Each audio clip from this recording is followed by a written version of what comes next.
రాష్ట్రం వచ్చాక ఒక విచిత్రమైన పరిస్థితి వాళ్ళ ధర్నా చౌక్లో నెలకొన్నది.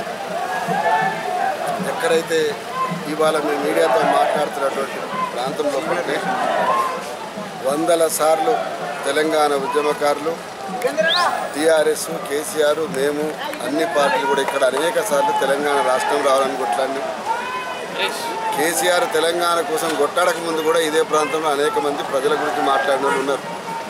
కానీ దురదృష్టం ఏంటంటే ఇవాళ ధర్నా చౌక్ కావాలని కొట్టాడవలసిన పరిస్థితి. ఇప్పటికి ఒక 3 సార్లు అరెస్టులు చేసిండ్రు. చివరికి ఇవాళ ధర్నా చౌక్ పరిమితం ర్యాలీకి వాళ్ళు అనుమతిస్తామని చెప్తూనే ఇక్కడికి వచ్చిన తర్వాత వాకర్స్ పేరు మీద ఒక కొత్త ఎక్స్పెరిమెంట్ మొదలుపెట్టింది. సమైక్య పాలకులు ఎట్లయితే ప్రజల ఉద్యమాలు చేస్తున్న వాళ్ళు వాళ్ళ కౌంటర్ ఫోర్స్గా ఎట్లా పెట్టారో అదే రకమైన పద్ధతి. నిజంగానే వాకర్స్ సమస్యలు లేవని మేము అనడం లేదు. ఉండుంటే వాళ్ళు చెప్పుకోవడానికి అనేక పద్ధతులు ఉన్నాయి. తెలంగాణ ఉద్యమప్పుడు వాకర్ సమస్యలు వాళ్ళకి రాలేదా? లేకపోతే ఇంకా ఎప్పుడు రాలేదా? ఇవాళ సడన్గా ఎందుకు గుర్తొచ్చినాయి వీళ్ళకి? అంటే ఒక పెయిడ్ వర్కర్స్ తోటి దాడులు చేపించి మొత్తం ఉద్యమకారులని లేకపోతే ప్రజా సంఘాలు అని బదనాం చేసే పద్ధతి ఏంది?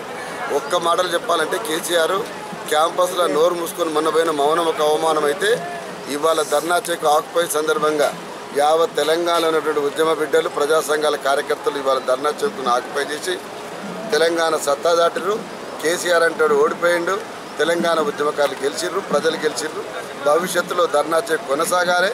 కొనసాగకపోతే అనేక సార్లు ఇదే రకమైనటువంటి ధర్నా చౌక్ను ఆక్యుపై చేసిన కార్యక్రమాలు కూడా అందరూ తీసుకోవాలని చెప్పి అనుకుంటున్నాం.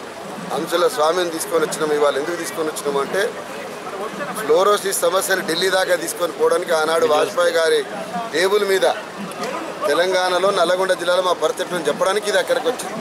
ఇవాళ అదే అంశుల స్వామి ఇవాళ జెండా పట్టుకొని వచ్చిండు. తెలంగాణలో ధర్నా చేసే స్వేచ్ఛ లేదా? దీనికోసం మేము తెలంగాణ కోసం కొట్లాడినామా?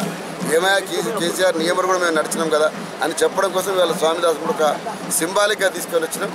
కేసీఆర్కి అర్థం కావాలి ప్రజలు ఏం కోరుకుంటారు, దాని ప్రకారం పోవాలి తప్ప పాలకుడు అంటే తోచిన ప్రకారం కాదని అర్థం కావడం కోసమే ప్రయత్నం చేసినాం. ఇవాళ ఇది యావత్ తెలంగాణ ఉద్యమకారుల యొక్క విజయం అని చెప్పేసి నేను భావిస్తాను.